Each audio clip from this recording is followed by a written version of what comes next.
How's it going, everybody? I'm Lewis and we've got a new developer blog from the Old School RuneScape team. So, this dev blog is for sailing. The oceans of Galenor have been left unexplored by players for far too long. After almost 15 years of the seas of RuneScape being shrouded in mystery, sailing will allow you to venture out into the unknown and shine some light on what's out there. So, first off, why sailing? Sailing has come up in discussions of new expansions to RuneScape since way back in 2008. Because of this, the idea of sailing is one that resonates with a huge number of RuneScape players. The core of what they would like sailing to be fits in perfectly with what makes so many players love RuneScape: exploration and adventure. There is no feeling that matches that of setting out into a new, unfamiliar territory. This is a feeling that many players have experienced, especially when they first started RuneScape. Heading out into the wilderness for the first time, taking on the underground pass with no idea of what's ahead, sneaking your way through Ape Atoll. The list goes on and on. Sailing is a perfect vessel to build the sense of adventure that all RuneScape players love. You'll be able to take your ship out to sea and roam the unexplored waters of Galenor, removing the mystery and taking on the unknown. The time has come. They want to do the sailing skill and they want to do it right. So let's have a look at training sailing. A higher sailing level allows you to build more sturdy and powerful ships, travel through more challenging seas and take on more complex encounters. There will be three main methods for training the skill: shipbuilding, navigation and exploration. There'll be a number of different ways to train the sailing skill. These varying methods will appeal to different types of players who enjoy playing the game in different ways. One of the key ways to train your sailing level will be by building ships. With a number of shipyards located around the existing map, you'll be able to hire out workers to build you a fleet out of resources you provide them with. Overseeing their progress and having your workers upgrade your ship to be more sturdy and powerful will grant you experience and will set you up for taking on the unknown at sea. Once the ship has been built, you'll have the choice of captaining it out to sea or selling it off to one of the many potential NPC buyers. If you choose to take it out to sea, you'll find yourself gaining experience in a variety of ways. Navigating new routes for the first time will grant you with a big lump of experience. Exploring the open seas and taking on as many of the challenges that await will also help you become a more experienced sailor and level up your skill.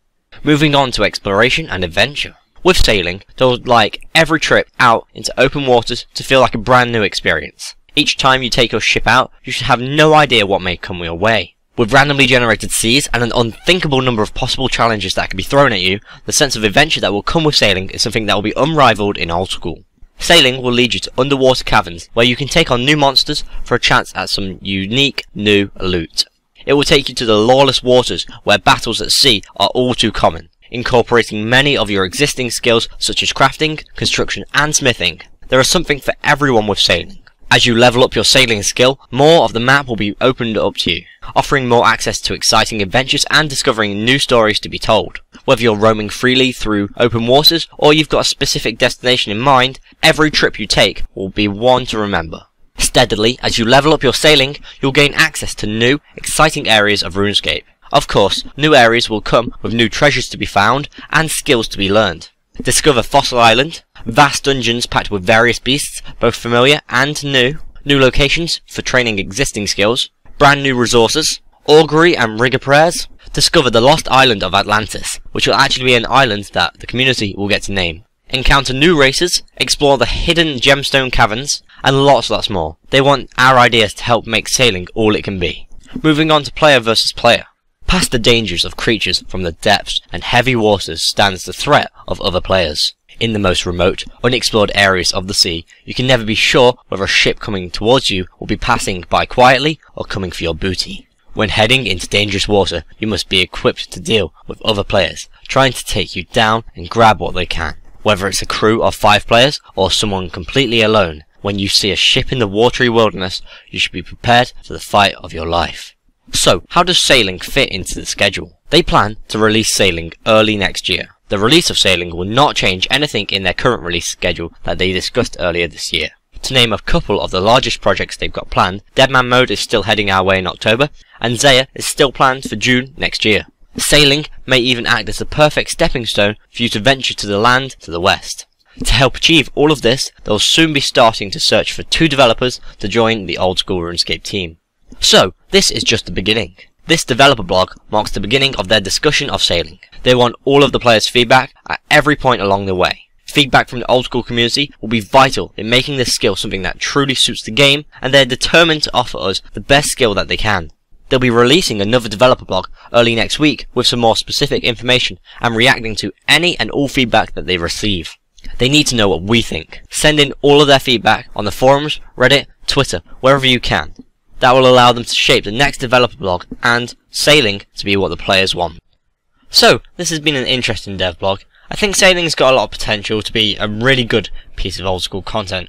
However, the sailing idea has been around for such a long time, and everyone has their own ideas about it. Therefore, I think it's going to be very hard for them to make the skill right.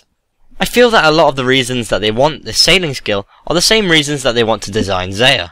With the introduction of sailing, I'd imagine much of Zaya's content will be delayed, and some of the ideas from Zaya will be used in sailing. That being said, I do quite like the idea of having to sail to Zaya. If we have a sailing skill, then I'd like to use my skill to unlock Zaya. I kind of feel that this developer blog gives sailing many similarities to player-owned ports and dungeoneering in RuneScape 3. First of all, let's discuss the similarities with dungeoneering. They both allow for solo and group content, where players can explore a location, such as a dungeon or an area of the sea. Because of this, I get the feeling it's going to inherit the not a skill, but a minigame aspect that many people give dungeoneering. In fact, one of the reasons I don't like the way this developer blog is describing sailing is the fact that it doesn't really sound like a skill, but a minigame, where you utilise your other skills to play through the levels, which is very similar to the way dungeoneering works. As for player-owned ports, I must admit that I don't know too much about them, because I stopped playing RuneScape 3 just before they came out. I know that they were created based on the idea of sailing, so maybe that's where a lot of these similarities are being drawn from. But anyway, the way that they've said that you build ships for the sailing skill sounds very similar to my understanding of player-owned ports. In player-owned ports, you have to provide resources to manage a port and a fleet of ships. In the sailing skill, you provide resources in order to create a fleet of ships.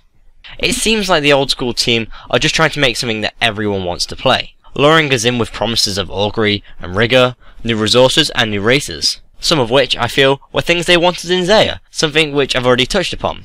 I think they're trying to make it appeal to everyone by using sailing, which is a very well established idea, and they're trying to include PvM, PvP, and skilling, which is the majority of content that people play in old school. This does give the skill amazing potential, but it makes it a lot harder to get right. All in all, I'm a little confused as to why the old school team want to do this, especially when updates such as Zaya could use many of these ideas. New skills haven't ranked too highly in recent priority polls, and historically they haven't polled too well. It's quite possible that the old school team just really want a new skill. Maybe they were a little upset when Arsam failed, and they're just trying to come up with something they hope as many players as possible will enjoy.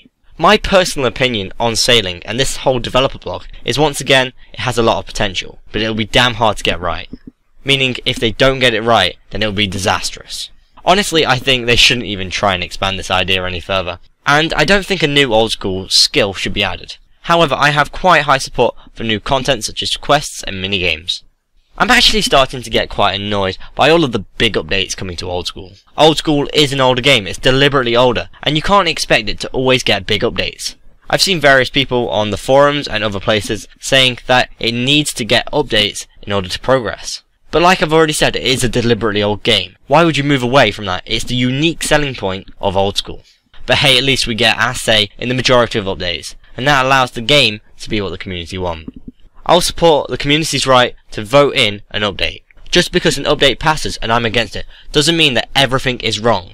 In fact, I'll question myself and think, well, clearly there's enough people wanting it in game, so I might as well at least give it a chance.